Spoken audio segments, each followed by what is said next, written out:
Here with fourth-year head coach Sean Kiracofe. 4 years, hard to believe. Yeah. The Lady Demons, a tough go of it in Texas Tech, a couple of tough losses, but a very busy stretch to kind of get your mind off of it. Tuesday starts the home season with a 1 o'clock first serve against Jackson State, and then your lone tournament with 3 matches this year. So obviously the busiest week of the season. It is. I guess it's good to kind of get the taste of what you didn't really want to happen out of your mouth. Yeah, we did a lot of good things over the weekend. We expected a little bit more, but we went in there down 2 starters.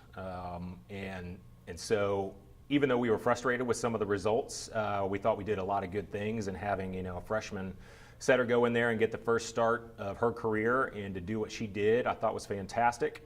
But there was definitely parts where we thought we could have extended runs, stolen a couple sets, and kind of changed the dynamic of the matches.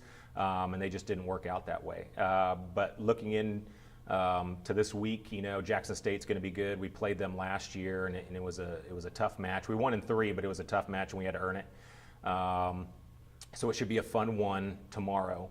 And then, SEMO has some good teams, and then we have the in-state rival of Monroe in there too, so we're looking forward to that.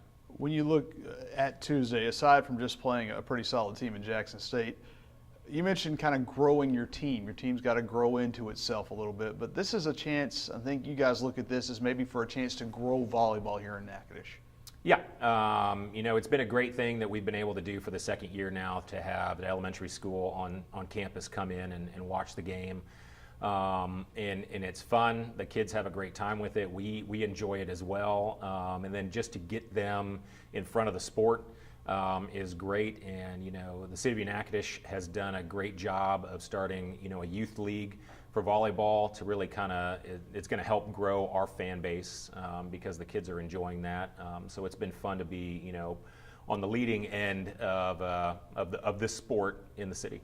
It's a long way away, at least in terms of calendar days. It's about 3 months, but another chance for you guys to get out there and maybe cultivate some fans who will be able to come to the Southland Tournament in November.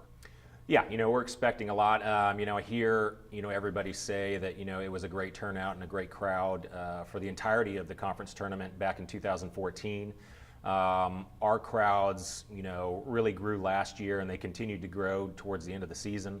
We're expecting that to return, and then it's just the sport in itself is growing in the area, so we're expecting a good turnout for the conference championship. We'll look ahead a little bit. You mentioned Monroe, you mentioned SEMO, you've also got Radford, and I think for those of us not really familiar with, I believe it's the Big South Conference, you've coached all over. Have you seen many Big South teams? Recently, yeah, we have. And, we saw Radford a few years ago, and they're a good team. They're solid. They're well coached.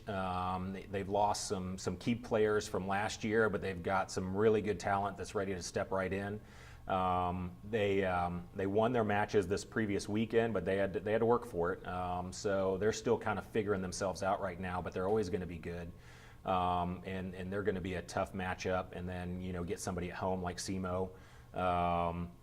That's always going to be a tough match when you're on somebody else's court. You guys have done such a good job as a staff cultivating those in-state rivalries, whether it's been UL Lafayette, whether it's been ULM. So now you're going to drive however far it is from here to Cape Girardeau, 10, 12 hours in a bus, to play a team that's 2 hours up the road. It's still going to be a rivalry, but it's going to be in a neutral site. How odd is that going to be? Very.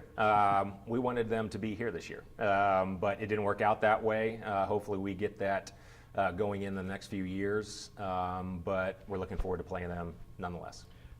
I guess it's kind of strange, though. There's obviously a rivalry between the schools. We talked about it before the Louisiana Tech exhibition. Is it, even though you don't have a lot of Louisiana players on your roster, you have 2 out of 18, but have your players kind of bought into the whole rivalry deal, even though they're not from Louisiana? Absolutely. You just hear that around town. You can feel that in the gym, that it just means a little bit more. When you work hard in a long rally and you win that point and the crowd explodes, there's just a little bit something extra to it. And so they absolutely buy into that. When you look at this weekend, again, it's your only tournament this year with 3 matches. So it's going to be a double dip Friday and then on Saturday. how important is it to have that veteran leadership that you do, so many girls back, so many players back from last season and the past couple of years, to kind of guide, as you mentioned, Skylar Besh and some of the newcomers, Cayman Sutton in her first 3-match tournament as a Division I player, to guide them through that?